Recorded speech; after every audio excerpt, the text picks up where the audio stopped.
John, your brother and companion in the suffering and kingdom and patient endurance that is ours in Jesus, was on the island of Patmos because of the word of God and the testimony of Jesus. On the Lord's day I was in the Spirit, and I heard behind me a loud voice like a trumpet, which said, "Write on a scroll what you see and send to the 7 churches, to Ephesus, Smyrna, Pergamum, Thyatira, Sardis, Philadelphia, and Laodicea." I turned around to see the voice that was speaking to me, and when I turned, I saw 7 golden lampstands. And among the lampstands was someone like a son of man, dressed in a robe reaching down to his feet with a golden sash around his chest. The hair on his head was white like wool, as white as snow, and his eyes were like blazing fire. His feet were like bronze glowing in a furnace, and his voice was like the sound of rushing waters. In his right hand he held 7 stars, and coming out of his mouth was a sharp double-edged sword. His face was like the sun shining in all its brilliance. When I saw him, I fell at his feet as though dead. Then he placed his right hand on me and said, "Do not be afraid. I am the first and the last. I am the living one. I was dead and now live. I am alive forever and ever. And I hold the keys of death and Hades. Write, therefore, what you have seen, what is now, and what will take place later." We'll stop right there. So, we have been working our way through this teaching series entitled Bible 101, and we have literally gone from Genesis, the beginning of time, to today, Revelation, the very end of time. And so we've seen this grand overview. We've talked about the structure of the scriptures, and how it was canonized, and just all these wonderful things. And today we come to what is very likely the strangest of all the books we will study. If any of you have read the book of Revelation, you understand why I say that.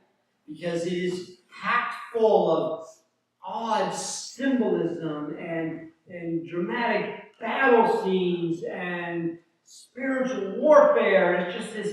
It's just very different from every other book in the Bible.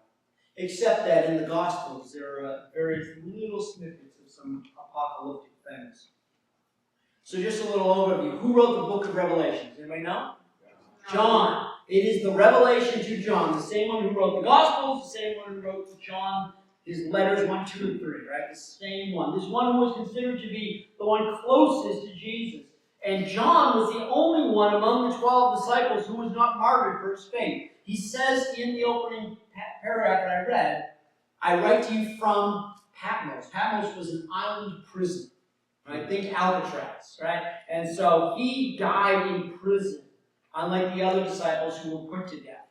The book of Revelation was written around AD 95, so it is the latest of the writings, or very close thereto, as far as we know the datings. And of course, it is very apocalyptic. There are really 2 sections to the book of Revelation.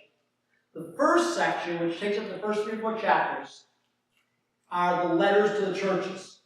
And so God dictates to John to be sent to these 7 churches a message, some kind of a letter to talk to them about something God has seen in them that he wants to address with them. And so the first part is really sort of prophetic, where John receives a message from God to be sent out to these 7 churches. Then the remainder of the book is apocalyptic. It's all this end times teaching and foretelling and all of that. And so you're going to notice that it is rich with symbolism. Many people over the years have tried to explain all the symbols of the book of Revelation. Personally, I don't think we're even meant to understand entirely the symbolism of the book of Revelation. I think it is meant to be seen from an overview where we understand kind of a big picture idea that the day will come when Christ returns and there will be judgment on the earth. And one day this earth, the one on which we live, will cease to exist. And there will be a new heaven and a new earth. And all of that is told. But when we try to take, well, what does the lion represent? What does the ox represent, what do the four horsemen represent. Honestly, I think it is all speculation. And I'm not one necessarily who says this definitely means this and this represents that. During the Cold War, we were all sure that this one represented Russia. During World War II, we were sure that this one represented Germany. And well before that, they were sure this one represented the Roman Empire or the Greeks. And so I think it's a better part of wisdom not to try to assign meaning to every symbol you see in the book of Revelation. And more to see it from a broad perspective. The other thing you want to notice in this book is there's a good bit of numerology. Numerology is when numbers are used in a way that are meant to have symbolism, right? That are meant to. Now, what is the most typical number that means completion in the Bible? Anyone know? 7, right? The number 7. And so you're going to see all through the book of Revelation the number 7, right? There will be a couple of other numbers that pop up, but for the most part, everything is 7 of this, and 7 of this, and 7 of this, and it begins right at the beginning with the 7 churches. There were more than 7 churches at this time, but God addressed specifically 7 churches as a symbolic way of speaking in terms of completion. And honestly, I think that some of what he says to the 7 churches is meant to be understood more broadly, because much of what he addresses in these particular churches can be applied to other churches, including our own today. And so the value of looking at the letters from the 7 churches is to see what we might learn for ourselves and how we might apply it to our own lives today in our own churches. And so we're going to dig in probably more in those first few chapters than we do all the apocalyptic stuff and trying to give meaning to symbols and all that, right? All right, so let's start to look through this a little bit. The first part, chapter 1, is just pretty much introductory. John introduces himself, like what we read, said where he is, all of that, and then it begins sort of God's dictation of these 7 letters. Then we get into chapter 2, and we get the first 4 letters in chapter 2. So I'm going to back a little bit. I'm going to give a little more of our attention to the 7 letters than we do the rest, so we'll dig into these for a minute. But let's look at the letters one by one. The first church he mentions is the church of Ephesus. Every church can be kind of typified by a certain statement that says, this is what we know about this. So Ephesus, the key phrase that often summarizes Ephesus is they lost their first love. I'm going to go back and read verses 3 and 4. Here Jesus is speaking. He says, he's talking to the church in Ephesus. You have persevered and have endured hardship for my name and have not grown weary. So he begins by commending them, right? He's encouraging them. Look, I know you've been through a lot. You've hung in there. You've been strong. I appreciate that. And then in verse 4, yet I hold this against you. You have forsaken the love that you had at first. King James says you have forsaken your first love. And so what does he mean by that? I think he greatly means that at one time, their only love was Jesus. Right? That was their whole focus. Everything was about their love for Christ and their love for God. And yet over time, they've sort of lost some of that love, that forgetting where they were.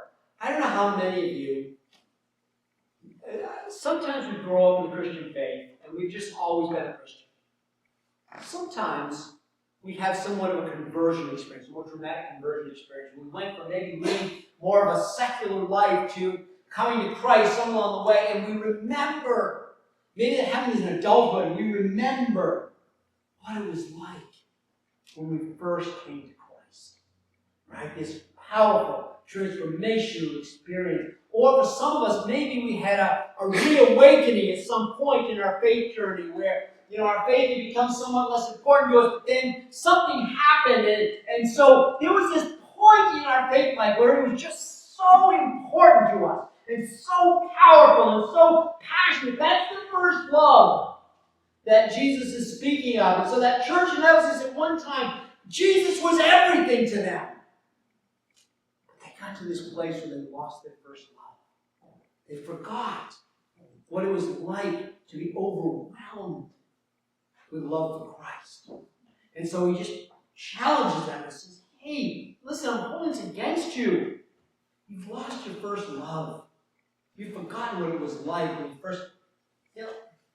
I'd even compare it to a marriage or dating relationship where when you first fall in love with that person, right? And then 68 years later, marriage, you're just like, oh, you get along, but it's easy for us to forget sometimes that first love. And we have the same thing with Christ. And so Ephesus, that's what God, that kind of summarizes that. Smyrna, the second church, this church has persevered in persecution. Some of the churches, God only encourages. Other churches, He challenges in some way, right? Addresses something He's concerned about. Smyrna was one of the churches who really didn't have anything negative to say. He's only encouraging them. They've been through some significant persecution. So we're going to look at, verses 9 and 10, I guess. He says, I know your affliction and your poverty, and yet you are rich. I know about the slander of those who say that they are Jews but are not. They are the synagogue of Satan. He's talking about Judaizers here. Do not be afraid of what you are about to suffer, rather. I tell you, the devil will put some of you in prison to test you. You will suffer persecution for 10 days. Be faithful, even to the point of death, and I will give you a crown of victory. And so, he knows. Remember saying, by this point in the journey of the Christian church, persecution has emerged. Remember the story of Stephen? That sort of opened the floodgates, and things started to get really bad for the Christian church in the years that followed. Well, by AD 90 and following, it was bad. And this was one of the churches who would face significant persecution, greatly from the Jews and from some of the Judaizers, Christians who would become Jews, Jews who would become Christians. And so he's just encouraging them to stay the course. Listen, and I love what he says here. He says, I know your poverty. They don't have much of this world. But in fact, you are rich. Why are they rich? Because they have this deep faith that they are holding on to, that they are not releasing, that they are not abandoning, they are staying the course. And so he says, I know you feel like you're poor, but in fact, you are rich. I've visited some third world countries over the years, and I've often been amazed at the passion of faith. I've been to worship services in the Dominican Republic, and Puerto Rico, and some places where there was some significant poverty. And the people have nothing, but they worship with joy and passion. And in fact, they are rich. They are rich in their faith, and they're rich in joy in their life. And so this is what he's describing here for the church of Smyrna. All right, let's go on to the next one. Pergamum is the third church that the letters go to. In this case, Pergamum is having an issue with heresy. They have been drawn into some false teachings. Remember last week we talked in the letters about how there were these different false teachings, Gnosticism and the Judaizers and other kind of expressions of false teaching. And so they're falling into that. And so we'll look at verses 14 and 15 for a minute, chapter 2. Nevertheless, I have a few things against you. There are some among you who hold to the teachings of Balaam, who taught Balak to entice the Israelites to sin, so that they ate food sacrificed to idols and committed sexual immorality. Likewise, you also have those who hold to the teachings of the Nicolaitans. We don't know who that group was. They're not referenced anywhere else, really. But our best guess is that they were early forerunners to the Gnostic movement. And so there was some group within the church who was beginning to teach some false teachings, and they began to fall into what is called the era of Balaam, where in the Old Testament, Balaam taught intermarrying between the Jews and foreign cultures that worshiped foreign gods, and pretty soon all of Israel was worshiping Baal and Asherah and all these other foreign gods of the Canaanites because they had intermarried. And apparently in this church, they're doing the same thing. Christians are starting to intermarry people that believe other things, and they're starting to allow those other religious beliefs to become blended with their Christian faith, and it's all become this sort of soup of mixed beliefs. And so he's saying, don't allow that to happen. Don't let your faith get watered down by all these other belief systems. It would be as if today we said, well, yeah, I'm a Christian, but I also believe in Buddhist teachings, and I believe in Hindu teachings, and and Islam, and I'm mixing some of this in and that, and some of this New Age movement. And no, he says we're meant to have a pure Christian faith. You can't mix reincarnation and resurrection. It doesn't work. One of those is true, and one of those is false, right? And so he's encouraging them not to allow their faith to become interwoven with other faith systems. And so this is the heresy that particular church, the church in Pergamum, has fallen into.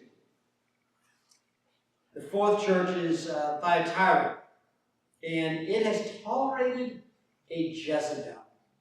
Jezebel goes back to an Old Testament story. She was the wife of Ahab, and she led him astray as king of Israel. And he began to worship other gods, and he began to draw to different forms of immorality and all that. And so we look at verse 19. I know your deeds, your love and your faith, your service and perseverance, and that you are doing more than you ever did. So the church is doing good things, they're doing good work. Nevertheless, I have this against you. You tolerate that woman Jezebel, who calls herself a prophetess, and her teachings are misleading many of my servants into sexual immorality and eating food sacrificed to others. So apparently this church had a person within the church who claimed to be a prophetess, who was teaching the church something that was leading them into heresy. And what God is holding against them is they were allowing it. No one said anything. No one ever spoke up and said, what you're teaching is not of God. It's not scriptural. It's not who we are as Christ followers. And so he's warning them not to allow these dissonant teachings, these false teachings, to enter into the church life. And so he warns, all right, so we go on to chapter 3, and we see the next church, the church in Sardis. The thing that he says about the church in Sardis is basically they're all surface level. They have the appearance of being alive, but in fact, they are dead. They become complacent in their faith. They become not meaningful. Look at verses 1 and 2 for a minute. To the angel of the church in Sardis write, these are the words of him who holds the 7 spirits of God and the 7 stars. I know your deeds. You have a reputation for being alive, but you are dead. Wake up! Strengthen what remains and is about to die. For I found your deeds unfinished in the sight of my God. So he's talking about a church that on the surface seems all good. Doing all kinds of good things. They're going through all the right motions. But inwardly they're dead. There's no love of Christ there. There's no passion for the lost. There's no fire. So he's like, wake up. Wake up. They've sort of been lulled into some kind of complacency where they're just going through the motions. But there's no power. There's no power of God in that place. That's the 5th church. The 6th church is Philadelphia. And Philadelphia is the other church that he only commends. He has nothing bad to say to the church of Philadelphia. Nothing challenging. He just tries to encourage them. So let's look at verses 8 and 9. He says to the church of Philadelphia, I know your deeds. See, I have placed before you an open door that no one can shut. I know that you have little strength, yet you have kept my word and have not denied my name. I will make those who are of the synagogue of Satan, who are claiming to be Jews, though they are not, liars. I will make them come and fall down at your feet and acknowledge that I have loved you. Okay, so here in Philadelphia, he's describing a church that is very small, that is weak. It's lacking strength. It doesn't have a lot of resources. But it's persevering. It's hanging in there. It hasn't given up. And honestly, it kind of made me think a little bit about church. Gone through days when our numbers were small and we struggled to survive. But I think God says in the church of Philadelphia, or in so doing, says to us, I'm still with you. I still have a purpose and a plan for you. And God is still at work. And even though we feel like our strength is small, that we are faithful. And God is going to continue to bless and walk with us and care for us. I love what he says in Church of Philadelphia. I think it's a word of hope and encouragement. And I'm grateful for it. So that's the sixth church. There's one more, and that's the church of Laodicea. Now, what I'm about to read about the Laodicean church, maybe you've even heard before. But the problem here with this church is they have become lukewarm. How many of you like your coffee lukewarm? Right? Like you pour a nice hot cup of coffee and then you leave it on the counter for about an hour. And you come back later and it's just barely warm. Or maybe you got an iced coffee and then you forgot it and you left it and you came back 2 hours later and the ice is all melted and it's watered down and it's become room temperature. Don't you just love that? No! Nobody likes lukewarm. You want it hot or you want it cold, right? Nobody likes it lukewarm. All right, now listen to what he says in the church of Laodicea. He says, beginning in verse 15, I know your deeds. You are neither cold nor hot. I wish you were either one or the other. But because you are lukewarm, neither cold nor hot, I am about to spit you out of my mouth. You say, I am rich. I have acquired wealth. I do not need a thing. But you do not realize that you are wretched, pitiful, poor, blind, and naked. So what we have here, most of the churches were struggling in some way. This particular church, this final church of Laodicea, was actually doing pretty well. They had a lot of resources. They had some money, right? The people were, in a place where maybe they were a little bit safer from persecution. They weren't going through the hard things. And because of that, their faith had just become kind of, it's just lukewarm. There's no passion, there's no fire, there's no excitement in it. They don't really, they're just going through the motions, kind of like one of the other churches we mentioned, right? And God is not pleased. Look, be hot, be cold, be against something, be for something, be excited about something. And why have they become like that? Because they're wealthy. And so, the danger of wealth? The danger of wealth is that it becomes an idol in our lives. And pretty soon, we've put our trust in our money instead of our God. Nowhere does God say that money is a bad thing. Right? Money is just a resource. Money can be used for good, to bless others, help others, do good work. Money can be used for ill. But where money becomes a problem for Christians is when we put our faith in our money. Put our trust in our money. Like the story where the guy, had this great harvest and he said, I'm going to build bigger barns. And we're going to say, look, I'm going to relax and everything's all taken care of. I've got everything I need. No. Listen, I don't care how much money you have. We still need Jesus. Right? And we need to have our trust in Him. And that's what happened in this church. Because they became wealthy, they started to be lukewarm about their faith. And they put all their trust in their worldly possessions. Listen, there's nothing wrong with having stuff. There's nothing wrong with having resources. I believe God entrusts those things to us to do good work, to make a difference, to help people. Right? But we can't let it become our idol. We can't let it become our faith, what we're all about. Okay? And so, that is the warning for the final church. Now, we then come, beginning in chapter 4 and following, we come to the apocalyptic stuff. And this is where it gets bizarre.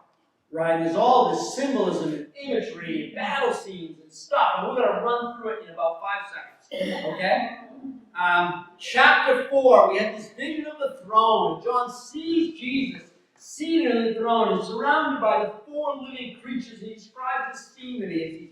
Chapter 5, he sees this scroll, and the scroll has 7 seals. And the next several chapters are about the breaking of the seals. Each time a seal is broken and opened, something new happens. How many of you have heard of the 4 horsemen of the apocalypse? Heard that expression? That's the 7 seals. The first 4 release a horseman. Right? The first rides a white horse, the second a red horse, the third a black horse, and then the fourth a pale horse whose rider is death. Right? That's all part of this chapter 6, the 7 seals. And then the next seal is the soul of martyrs. And then the beginning of the tribulation is the 6th seal. And the 7th seal is the 144,000 and all of that. Some of you may have heard of that. If you've ever heard Joe's Witnesses teaching, they talk about the 144,000 to be saved. That's all in chapter 7, which, by the way, they're completely misinterpreting. Because it actually describes 12,000 from each of the 12 tribes of Israel. Jewish believers who had accepted Christ. And it's a symbolic number, 12, right? And then it says after that, right in the next paragraph, and then beyond that, there'll be a great multitude that no one could possibly count. So if any group or person tries to tell you that only 144,000 people will be saved, that's not biblical. They take it from the book of Revelation, but they ignore the next paragraph. So anyways, whole other rant. I'll get off on that some other time. Right? All right. Chapter 8, we begin the next thing, the 7 trumpets. First the 7 seals, then the 7 trumpets. And as each trumpet is sounded, something else happens on earth. And destruction is beginning to come, and spiritual warfare and battles. And so we have the next few chapters that unpack each of the 7 trumpets. Then we go to chapter 12. We have this section with the woman and the dragon. There is this imagery of a woman about to give birth. It's symbolic of birthing Christ into the world. And then there's this dragon that tries to destroy the child before he can ever grow. And that's the enemy, trying to keep Christ's message from ever going out. So there's a symbolic language from the woman and the dragon in chapter 12. Chapter 13 gets into the beast. The beast of the sea was given authority by the dragon. And then there's a second beast. And it's in chapter 13 that we see the mark of the beast. Right? So you've heard 666, the mark of the beast. That comes from right here. It's found in chapter 13. All right? Chapter 14 talks about 3 angels coming and this great harvest. Chapter 15 talks again, 7 angels, 7 plagues. Notice the number 7 coming over and over and over again. Right? And then chapter 16, the 7 bowls of wrath being poured out on the earth. Each bowl represented another plague, another form of destruction that came as the world comes near to its end. Chapter 17 talks about Babylon as the great prostitute. This is one of those places where all kinds of symbolic, Babylon is surely the Russian Empire, surely the German Empire, surely the Greek Empire. We don't know. It's symbolic. Right? I don't believe we're meant to name it, associate with something, right? Then chapter 18, Babylon is conquered, and there's lament in the world. The world is lamenting over the enemy's demise, right? And so we get that in chapter 18. Chapter 19, there now is rejoicing in heaven as the battle has been won. Chapter 20, we see the 1,000-year reign of Christ and preparing for his return and all of that. Chapter 21, we get into the new heaven and the new earth. This is where it turns the corner. From about chapter 4 to chapter 20, is all this apocalyptic destruction, right? Then in chapter 20, 21, 22, we see Christ's victory. We see a new heaven and a new earth, a new Jerusalem, which is our eternal heaven. And it describes heaven in the most beautiful of terms. And honestly, my feeling is, it only uses the language it had accessible, we can use, right? I don't think we can even truly envision the glory of heaven. It tries to describe it in Revelation. Jewels and gold. This is where we get the streets of gold thing, right? And sapphires and pearl gates and all that. It's just trying to describe heaven in the most beautiful earthly terms we can think of. But the truth is, I don't think we can even give words, earthly words, to the beauty and glory of heaven. And so that's how the book ends. It ends with this beautiful description of heaven and paradise restored and all of that. So, what do we take from all of this, right? This strange, wondrous, hard to understand sometimes, well, what do we take from it? Well, I think first, we take lessons from the 7 churches. I think there are things in there for us, warning us not to become complacent, not to create idols, not to allow heresy in our churches, not those kinds of things, right? I think there's some things in there. And to take the words of encouragement found in the 7 churches and 7 letters, right? There's places where God just cheers them on, like he did in Philadelphia, right? Encouraging, take that for us, right? Let it be a word of encouragement to us that God is with us and is going to continue to walk with us, right? I think one of the things we want to take from this is that we know Christ is returning, right? That's clear. But the truth is we don't know when. It doesn't really tell us when. People try to interpret in Revelation when. But if you go back to the book of Matthew, chapter 24, 25, Jesus is very clear in telling us no one will know the time or date of Christ's return. And so, if we had to sum up the book of Revelation in 2 words, I think you can sum up the whole book in 2 words. Be ready. Be ready. I think the book of Revelation reminds us that the end will one day come. Jesus will return. It will be a day of judgment. All that's going to happen. We don't know when. Might be tomorrow, might be in 1,000 years. We don't know. But the best thing we can do is be ready.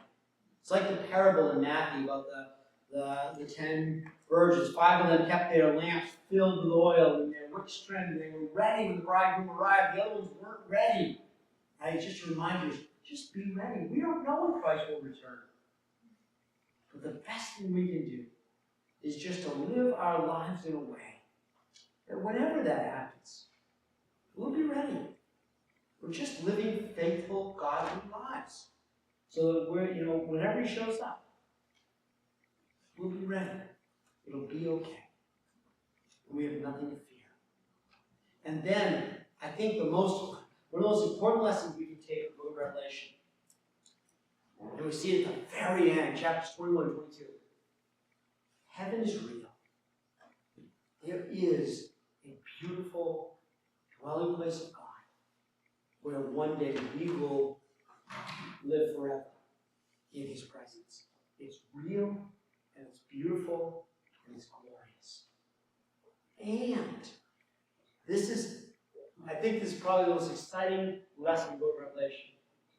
In the end, God wins. Right? There are great battles, right? You see all this stuff, and the enemy comes against us, and apocalyptic stuff, and it's just crazy and wild. But in the end, God wins. God is victorious over the devil. God is victorious over death. Jesus wins the battle against sin for us. We have the blessing, as much as the enemy may come against us in this lifetime, we have the blessing of already knowing the end of the story because of the book of Revelation. In the end, the enemy, the beast, is cast down and imprisoned. And in the end, Christ reigns. And heaven is glorious. And we will one day reign with him. Would you join me?